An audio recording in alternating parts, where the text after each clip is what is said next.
me tell you something right now.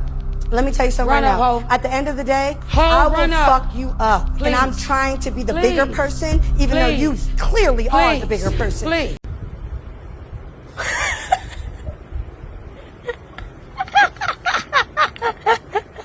What's that?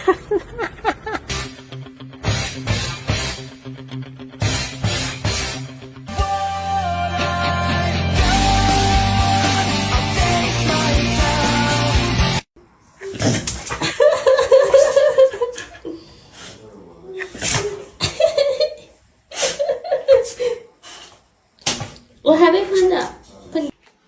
目标出现了，看我一套连招晃悠我吧！我一拳两拳再来一拳，我调整一下，我来一个 A pose。Oh my God, my Shayla, my Shayla. Wobbly wiggly, wobbly wiggly, wobbly wiggly. Ooh. Cat? Lizard. Lizard. Cat. Ay, ay, ay. 너무 생겼냐?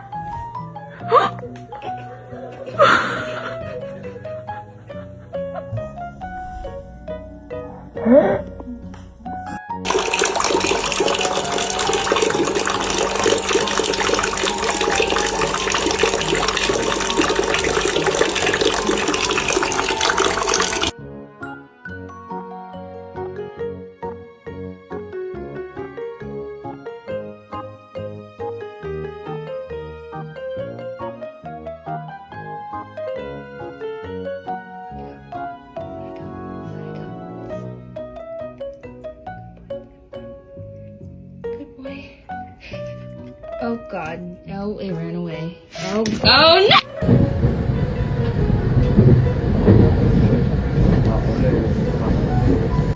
큰 가위다 이렇게 씻어 풀었습니다. 허벅지 안쪽 등갈까지 다리 라인 잡아줍니다.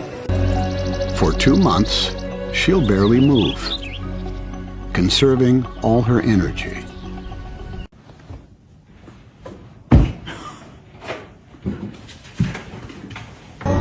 Tenemos hambre. Sí, morimos de hambre.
said you should think twice. I don't even think once.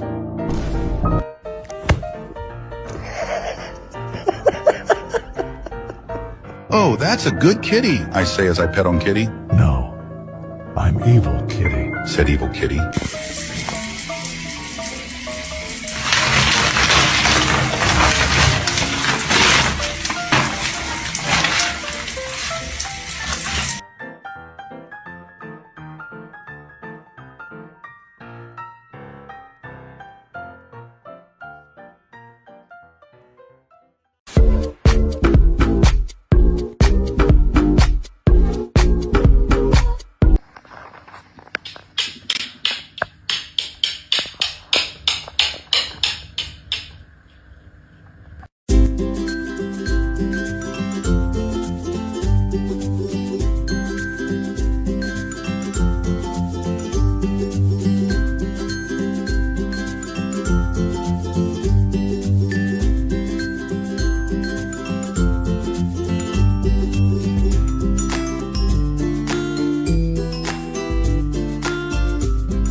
Dear my beloved audiences, today I want to tell you a story which was called The Dog of the Deep.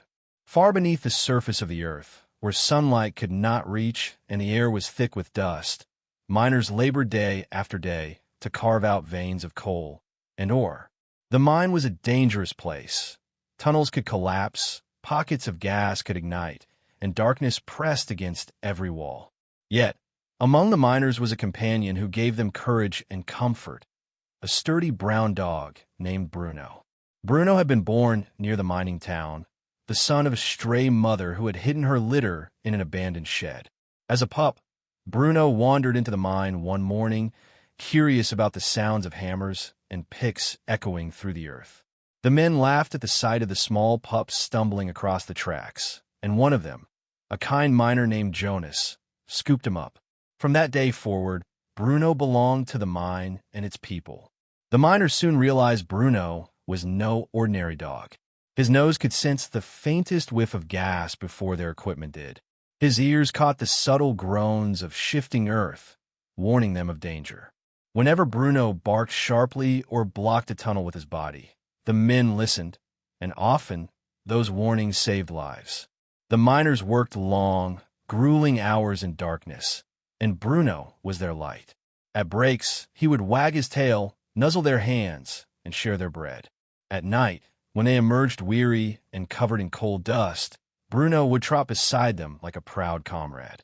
In a world where accidents were common and tomorrow was never promised, his presence reminded them that loyalty and care still existed, even underground. But one fateful day, disaster struck.